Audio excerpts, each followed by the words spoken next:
opposite of maniacal. So how was that for you in terms of, you know, it's kind of a deep character?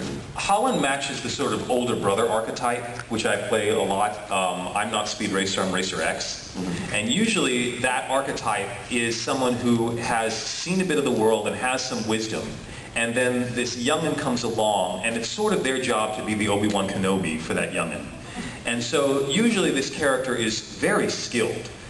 Certainly Racer X is a better driver than Speed, but Speed is sort of the heart of the show. And it was sort of the same thing in Eureka 7 when Holland showed up. I mean, he's the guy who can do the cutback drop turn and all this stuff, and some of this young buck comes along, and it's like, well, what's going on here? And so the fact that Holland has this, I don't want to say necessarily it's a wound, but he has experience. That's usually what the main character is lacking, is experience. And that's usually what this older brother figure does have, is experience. And so he's going to share his experience with the young character so the young character can find their own way. And the other thing I love about Holland is not only does he have experience in terms of life and trying to find his way, he has experience in love, in relationships. He has a mature relationship with Talho. And that relationship has to be negotiated on mature terms, both emotionally, romantically, and sexually. And that sort of thing is just so satisfying, because usually it's like, oh, we kiss at the end as the sun goes down, and, you know, happily ever after. Well, that's great, but, you know, let's work out. How does one have a relationship on this spaceship where we're fighting a war together, and, you know, we're going to stay together? Like, we're fighting this as a team. You know, Holland can go away and Talho can take over command of the ship, or vice versa, and everything can still function because they're sort of a married couple running the ship. That's very appealing to me, because that sort of sophistication in emotional relationship doesn't always happen in animation. Now I've got a couple, and then I'm going to take a couple more questions. Just a couple quotes I've heard from you. The first one came off the internet when I was researching all this, and it's talking about the importance of Shakespeare in terms of learning how to do this particular kind of job. And that seems to be a bit of a disconnect for some folks. You want to explain that a bit? I think the reason why I talked about Shakespeare or any classical theater is that whether you're doing Shakespeare, Indian Bharatanatyam, Japanese No, or any sort of commedia dell'arte, Italian commedia dell'arte, there is a form that must be filled. There is technique that must be learned. Too often, people's notion of acting comes from film, which is not bad, but film is about no technique. Film is about being as natural and invisible on camera as possible, as transparent as possible. And the more technique you demonstrate on camera, the more fake you look. So technique doesn't always help you when you've got a camera that's far away from your face. But in the theater, you must have technique. You must have technique to handle your voice, to handle your body, to be able to perform every night, again and again and again. And so, if you learn that technique is what is helpful when it comes to anime dubbing. Because as far as I'm concerned, dubbing animation to picture is the most technically demanding type of acting, short of musical theater and opera, where you basically have to juggle so many technical plates at once and still bring a believable performance to the table.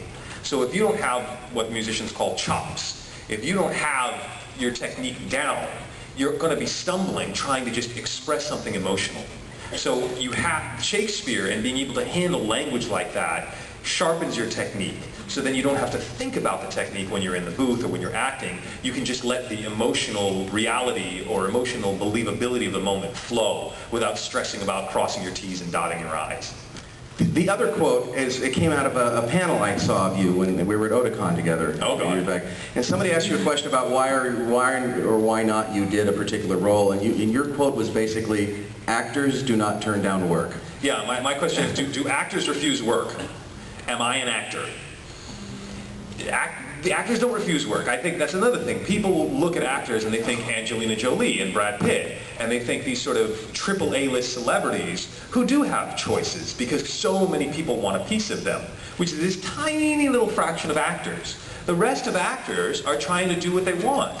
And I tell you right now, there are celebrities at the same agency where Brad Pitt and Angelina Jolie are, and they feel ignored, and they feel like they're not enough. And all the cast of Friends, while they were on Friends doing TV, I'm sure they were thinking, God, if I could just get in a feature, if I could just get in a movie. It never stops. And so an actor always wants to be working and always wants to be working on something that will satisfy them artistically and further their career. So this idea that someone is going to offer you the role in a show and you're going to turn it down, why?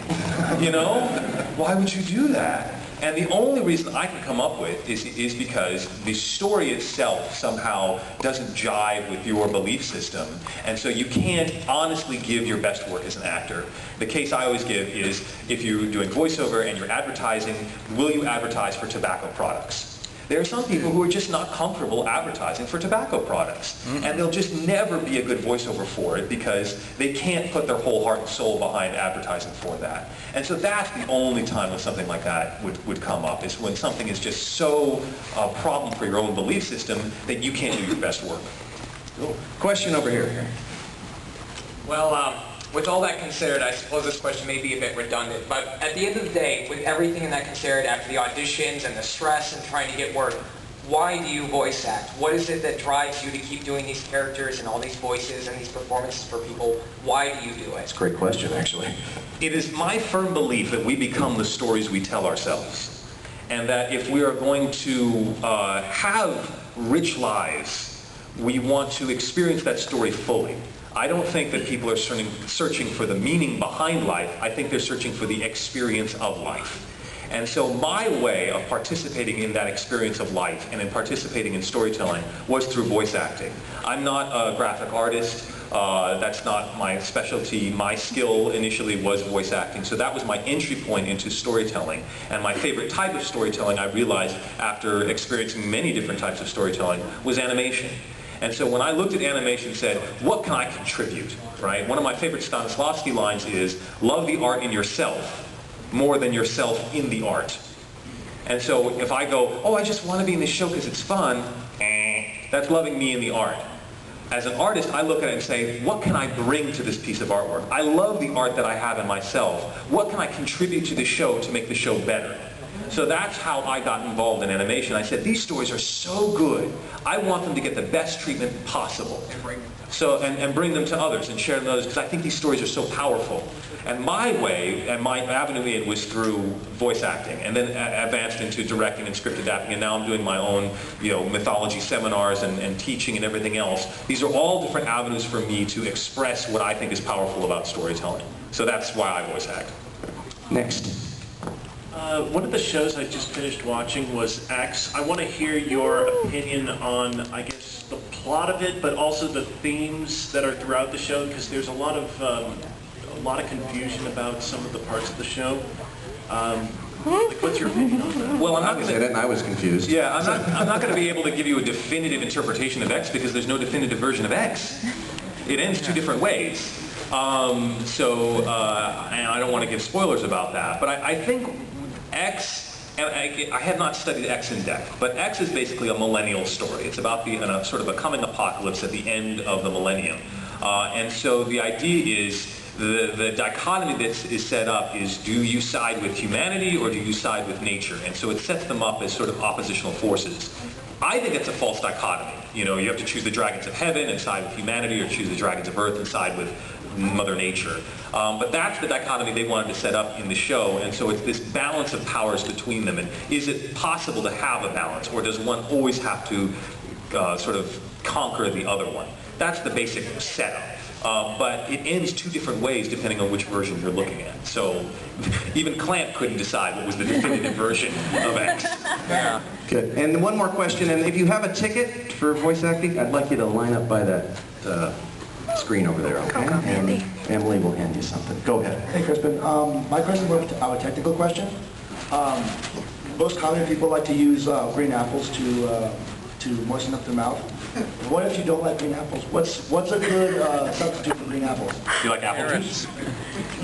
The magic thing about green apples is that there's just something about the acid in green apples that dissolves your saliva. That's why you have that problem. So if you don't like green apples, you need to stay very hydrated before the session. You need to be drinking a lot of water before the session. Once you get in the session, it takes too long for the water to get through your system, and so you want to, 2, 3, 4 hours before, make sure you got a lot of water in your system, and then your saliva won't get sort of sticky and tacky.